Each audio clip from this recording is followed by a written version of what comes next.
So no one has found Atlantis yet because they've been looking in the Atlantic Ocean.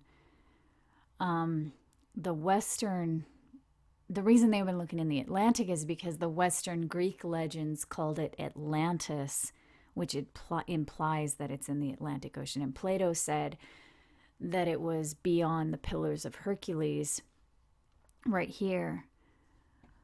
But Columbus thought when he traveled the Atlantic, he thought he would come to the Indies, which are right here. So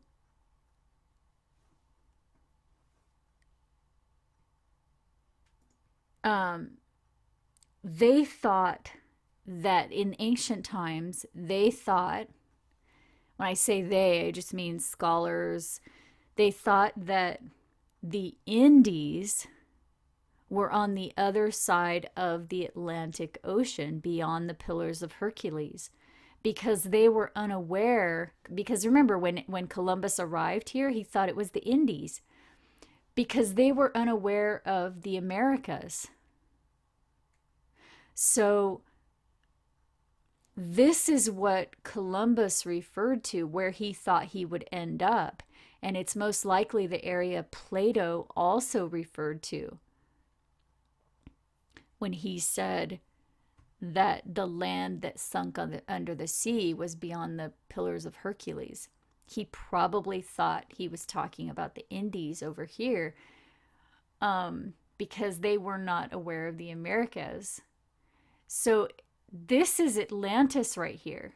These islands are the remains of Atlantis. That's what it looks like to me. It looks like the largest portion of land that was covered by the sea in ancient times. It's the land of islands, maybe where the people of old time lie in the oceanic pit. So Jeremiah indicates one island community will go under the sea while the other island community trembles and shakes. And that makes sense because the texts tell us the whole earth will move at that asteroid impact.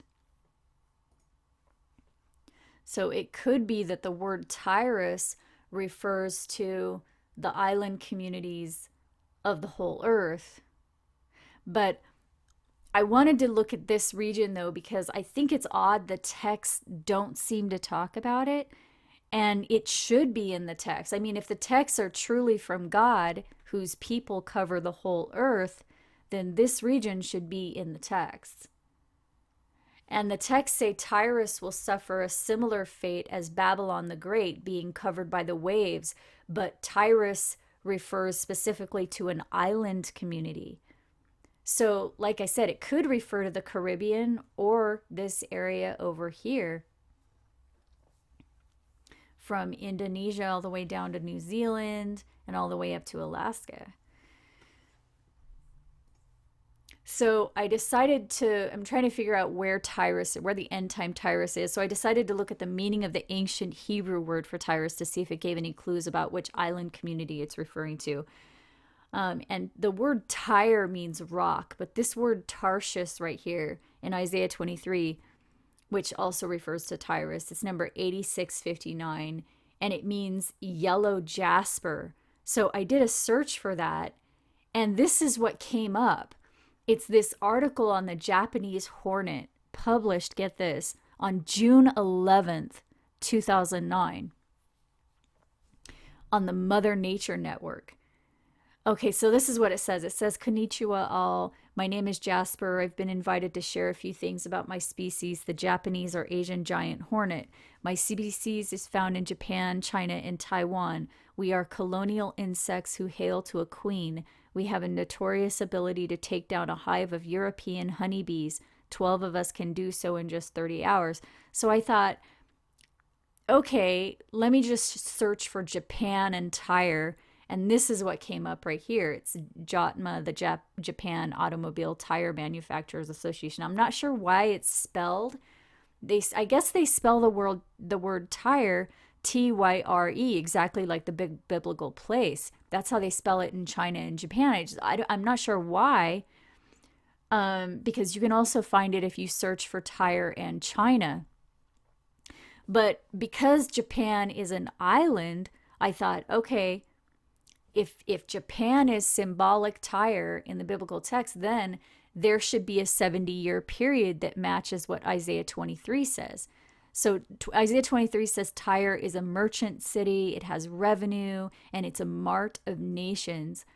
And also notice right here in verse 10, it says it's called the daughter of Tarshish. So it's a future place of islands, the merchant city, and it's a place that sells things to many places. And then it mentions the Chaldeans right here, which is Babylon. It says they set up the towers and it was brought to ruin.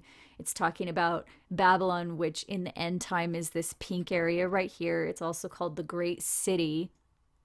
So Isaiah 23 mentions Babylon, and then right after that it says, "Howl, you ships of Tarshish, for your strength is laid waste. In that day Tyre shall be forgotten 70 years, and after the 70 years Tyre will sing as a harlot and go about the city. At the end of the 70 years the Lord will visit Tyre, and she shall turn to her hire and commit fornication with all the kingdoms of the world, and her merchandise will be holy to the Lord." Okay, so the 70-year period in Isaiah is different from what Jeremiah talked about. Jeremiah had the 70-year period too, but in Jeremiah it says after the 70 years of captivity in Babylon are completed, Babylon will be destroyed. And that's the wrath, the cup of fury. Well, Jeremiah 25, for example, is speaking to Judah right here. It says in verse 11, "These nations will serve the king of Babylon 70 years, and after that the land of Babylon will be punished." And in verse 15, "Drink the wine cup of fury." So that's the wrath it's talking about, the cup of wrath, the asteroid impact. We've talked about that before.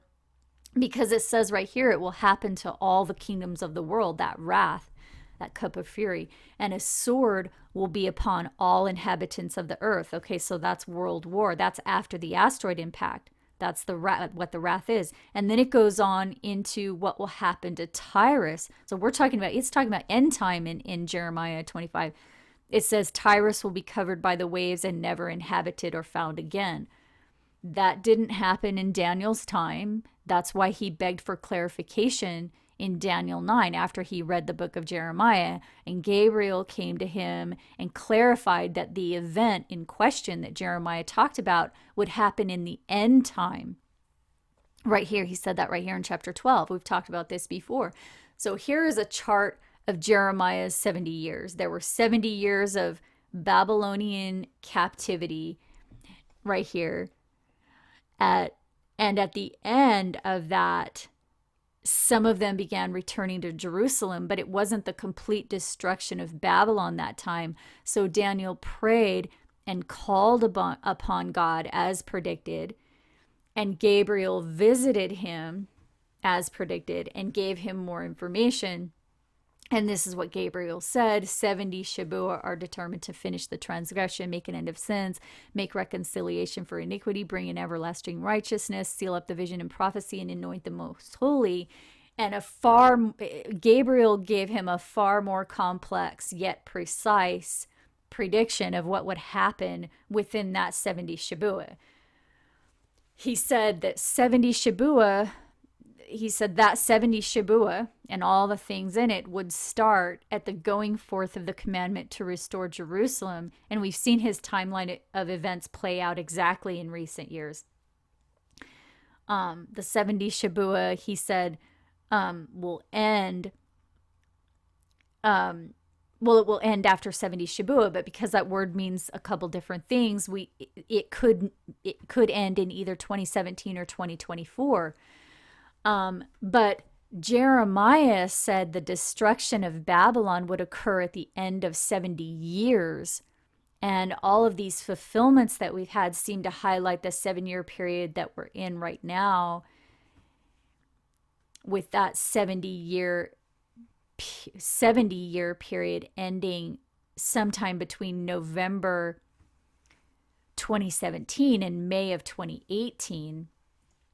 Because the UN made the decree in November and it went into effect in May. But the 70 years of Tyre mentioned in Isaiah 23 seem to be different, because at the end of that 70 years in Isaiah, it says Tyre will sing, quote unquote, and be under hire by all the kingdoms of the world, and its merchandise will be holy to the Lord and used by those that dwell before the Lord. Okay, so let's just chart this real quick. In verse 13, it talks about the ruin of Babylon, the land of the Chaldeans. And then right after that, it says, "Howl, you ships of Tarshish, for your strength is laid waste."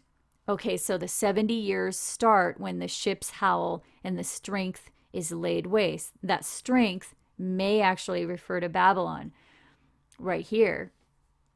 Babylon is brought to ruin, then Tarshish howls, or Tyre, daughter of Tarshish, howls when Babylon is brought to you. That could be one explanation of that. And then it says right after that, in that day, Tyre will be forgotten 70 years. So for 70 years, Tyre will be forgotten. And then after the end of the 70 years, Tyre will sing as a harlot, verse 17.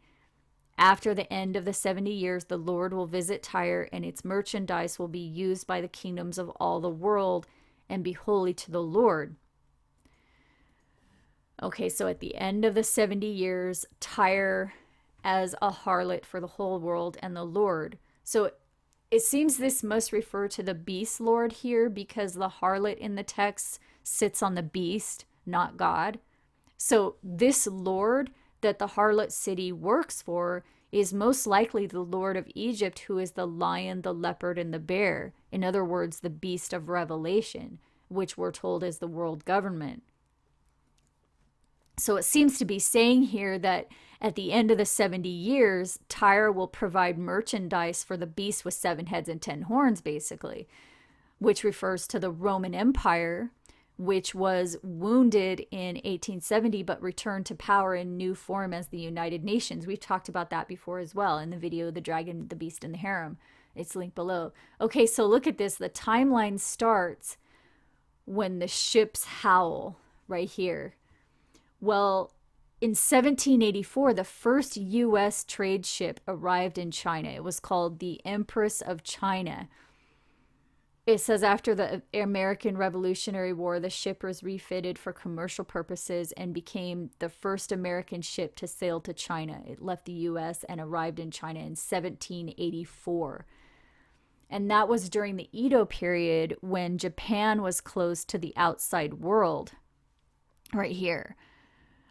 And it was exactly 70 years prior to March 31st, 1854, when the U.S. Navy opened Japan to trading with the outside world.